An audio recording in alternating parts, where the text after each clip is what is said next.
This is Alex Kane from Life, Sex, and Death and everyone else. You're watching Aftershock TV. This is the only way you should spend your time right now, and you know it.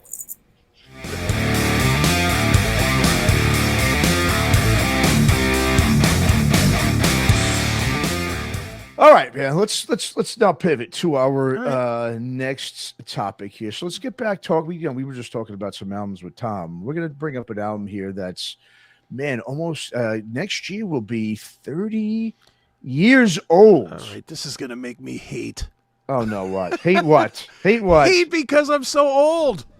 I'm gonna remember walking into a store buying it. I know. Oh, I do remember walking into the store buying this record.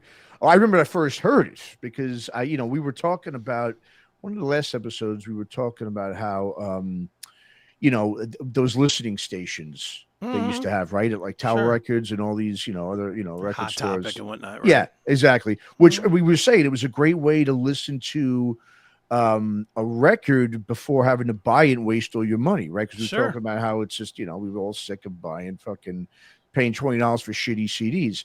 Now this album is always just a classic to me, basically because it also was the first time I really heard which became my favorite singer of all time, when Burton Bell. That was the first time I heard him. I already knew Fear Factory, but I didn't have at the time D Manufacture. I didn't buy it yet. To like Fear's. Well, I had heard basically, when I listened to first heard Fear Factory, I heard the song D Manufacture didn't have the clean vocals. Right, and I was like, that's fucking great. I got to get that eventually, but I didn't get it yet because the albums came out the same year. And I'm talking about Geezer Butler here, GZR's Plastic Planets. So good. So fucking good, this album, man. Just go ahead. You Dude, tell me your thing on this. It's one of the best albums of the 90s. I agree. I really do. I mean, I would definitely, I don't know where I would put it, but it would be in the top 10 of all of the 90s. It is so good. It's so good, man. It's stunning to me, and maybe it shouldn't be. I should probably look at every musician as an artist and appreciate the fact that they're capable of more than one thing. But that was the big takeaway for me with this album, was how different it was from Black Sabbath. Absolutely. And I went into it thinking, well, it's got to sound like Black Sabbath. And it just doesn't. There's nothing. It's nothing like that. It's closer to Fear Factory because of Burton, but it's just an amazing, amazing record. Every song kills. Every single song on it kills. Not one bad song. Yep. And not for nothing, but the other album was pretty good too. The one that came out after it, not as good as this. Black Science, yeah. Yeah, but Man in the Suitcase and stuff, that was kick-ass too. Sure, absolutely. It was like, man, Geezer Butler can write some music when he wants to. Well, I mean, shit, he, people forget that he did write a lot of those Sabbath songs. He was obviously the lyricist, as everyone knows. Sure. But yeah, 1995, it almost 30 years ago.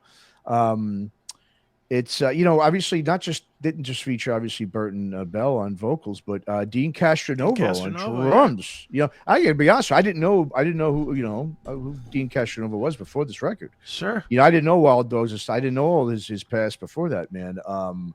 And I remember thinking, like, God, this drummer is fucking kick ass. But I mean, the funniest thing is everything on this album stands out except for the bass, right? Except for because it's a fucking pure 90s metal record. It is. And I like you, I was so shocked. I remember, like I said, when I first heard it, I was like, who the fuck is this vocalist, man? Because I didn't hear Burton do the clean singing and the deep, the gothic-y stuff. And man, but I mean the guitar too. So the guitarist Pedro House, I mean, he's Geezer's nephew. Oh, is that? I never even knew who this guy was. I remember looking, and I could never find anything else that he did. Yeah, he hasn't done anything else. He's a Butler's nephew, man. And I guess he just got him to be. Now, what's interesting too, vocally, originally Burton wasn't supposed to be the singer. It was supposed to be Devin Townsend was the one that they recruited. Right. But he didn't want to do it because he wanted lyrical input because he had none on the Steve Vai record. So he was like, I don't want to do that again. So he didn't do it. Did he start Strapping Young Lad? Yeah, it was right because at that of time. it? Yeah, pretty much. Okay. Yeah. All right. Yeah. But I think the reason why this record didn't take off is because they never toured for it. I mean, Burton Yeah. was with Fear Factory, so he had those obligations. And remember, it came out the same year as D Manufacture when they just exploded, so he couldn't do it. But I mean, if they would have toured for this record, I mean, they did tour for. I did see they toured for Black Science, the second one, a few times, but it was during the Ozfests, Right? During the Ozfests, so that was it. But yeah, I mean, great songs from start to finish. One of my favorite songs, "Giving Up the Ghost." I didn't realize it was about. If you listen to the lyrics, it makes a lot of sense. But it was about Tony Iommi still using the Black Sabbath name, and he was pissed off about it. And it's pretty, it's pretty. If you listen to the lyrics, you're like, oh yeah, you can see that. That's what he's getting at there. But yeah, man, I just I love this record, man. I don't think so good, man. Giving up the, I like Drive Boy Shooting. Oh yeah. Yeah. You know, I love Invisible. Yeah. Invisible. I love just the beginning of it too. The doom doom doom doom doom doom. It's like, I love whoa. that. It's like creepy as hell, and all of a sudden it's just like, it's like, whoa. And that guitar, that crunch, it's just. You're right. I love that. Yeah, Catatonic Eclipse. That's the song. Just from start to finish, like you said, not one bad song. I would say the only song on here that sounds anything like Sabbath is probably the last song. Cycle 60, which is like Planet Caravan. It's got, that kind of, acoustic-y, just kind of dark thing. But yeah, so if anyone hasn't checked this album out, I mean, like you said, no one talks about it. No one talks about this album. And not for, I'm just on the wiki page right now. I was looking up the track listing real quick. All Music, You Deserve a Kick in the Cunt. They gave it 2.5 stars. What? This record? You got to be kidding me. 2.5 stars. Really? That's just not even close. What is that? To being All right. Music? All Music, who reviews a lot of different stuff. Wow. They review a ton. 2.5 stars. That's just blasphemy. Well, is that what he called doing that? That Ed Rivadavia? Isn't he on All Music? Ed used to be. I don't know if he reviewed this one or not. I'm looking. Of course, they have like the stupid ad blocker that you can't. Oh yeah, I see it right here. 2.5. Yo, get the hell out of here! Get out of here with that. That album is one of the best of the entire era. I agree, man. I absolutely agree. Yeah, everyone check it out. Plastic Planet. And it wasn't new metal. That was definitely not new metal. That was fucking metal as can fucking be. That man. was metal. Metal, exactly.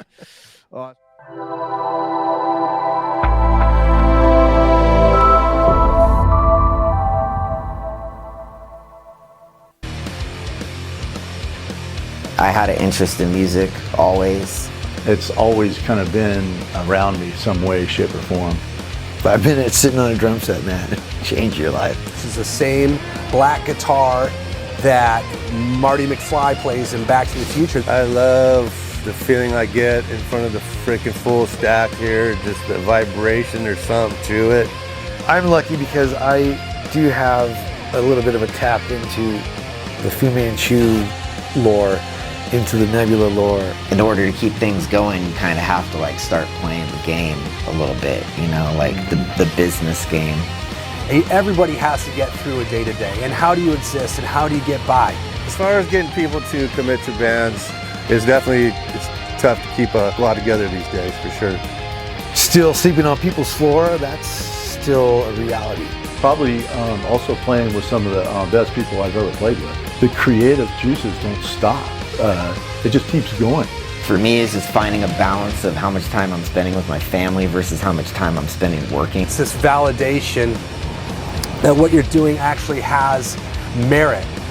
Obviously, we're a little long in the tooth, and we've been doing this for a minute, and now we can kind of do what we want. We don't need a record company. I'll do it myself. I'll do it the way I want to. Just always be cool. Just be respectful. Those are your people. They're connecting to you on some level, even if they don't look like you. It's got to happen, or else I'll go crazy. Go crazy one way or another. I might as well, not go crazy if I can play music. Maybe one day I'll have a Porsche, but until that day, I'll drive a Chevy. There you go. All right.